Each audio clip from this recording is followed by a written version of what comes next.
My name is Nick, and me and my partner Jacob today will be talking about the Maillard reaction. First, I'd like to ask the question, why do we cook food? I think it's something that we do every day, but a lot of us don't really know why we do it. So, in meat at least, it denatures the proteins, which make it easier for our enzymes to break it down. This allows for somewhat of almost like a pre-digestion of food, causing our body to use less energy to break down food. And the less energy that we have to expend to break down food, we can delegate it to other important things. Also, we cook food because it allows for the killing of parasites and foodborne illnesses that are derived from consuming raw meat. Examples of this can be salmonella and trichinosis.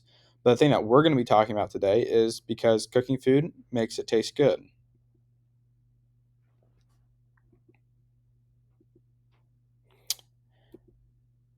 And the man of the hour today is going to be Louis Camille Maillard. He was a French physicist and chemist in the early 1900s. He worked as head for a biological group at the University of Paris, and eventually he became a professor. And throughout his life, he made very important contributions to kidney diseases. And also, he looks like Teddy Roosevelt, which I think is kind of cool. In 1912, however, he discovered that upon heating sugar and amino acids, they would combine to form new compounds. These compounds produced pleasing flavors and aromas, and this reaction would later be named after him, the Maillard reaction.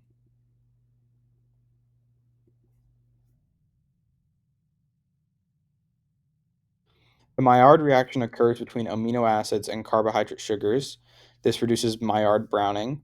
For a long time, scientists thought it was just a reaction between entire proteins and reducing sugar, but they ended up discovering that it was amino acids instead of entire proteins because of the heat requirements.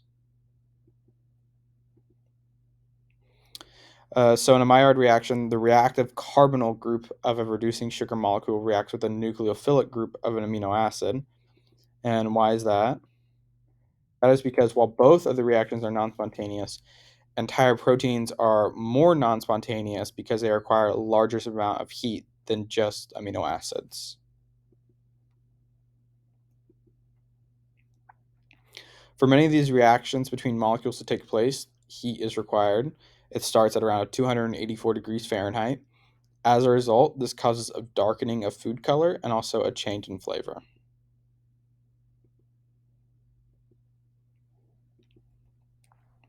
Have you guys ever had a nice cup of French onion soup? And you ever thought to yourself, wow, that tastes really good. I wonder how they get it to taste that good. That would be due to caramelization. Caramelization is often confused with Maillard reaction, but caramelization is the heating of just sugars over low heat without the presence of amino acids. Similarly to Maillard reaction, the caramelization produces a new flavor. Too much Maillard reaction, is it bad? Uh, so the Maillard reaction in a way is just partially burning your food, and too much of it causes the actual burning of your food, and it leaves behind only gross carbon that doesn't really taste good. All right. So for us to see the effects of the Maillard reaction, we have to be able to taste. So taste is driven by taste buds, as I'm sure most of us know. And each taste bud contains around 10 to 50 sensory cells that all together form a capsule shape, as you can see the picture on the right. So at the tip of the capsule, there are a bunch of microvilli, which are tiny sensory hairs, and they have proteins on them that will catch chemicals from the food, and then we will perceive these as taste. And then these messages are then sent to the primary gustatory cortex of the brain via neurons. So, taste buds renew their sensory cells about once a week, so we go through them pretty fast. And it turns out that kids may perceive flavors more intensely than adults. And is this why kids are more known to be picky eaters? Well, I don't know. I'll let you think about that. Kids have around 10,000 taste buds, and adults have around 3,000. This is due to many factors such as age, what we eat, smoking, and just air quality as well. Fun fact, scientists estimate that there are around 100,000 different flavors that our taste buds can sense. there are a lot of qualities that can affect the Maillard reaction. Some of them that prevent them is cooking at a lower temperature, because the Maillard reaction needs a specific Fahrenheit, which is 284, for it to happen.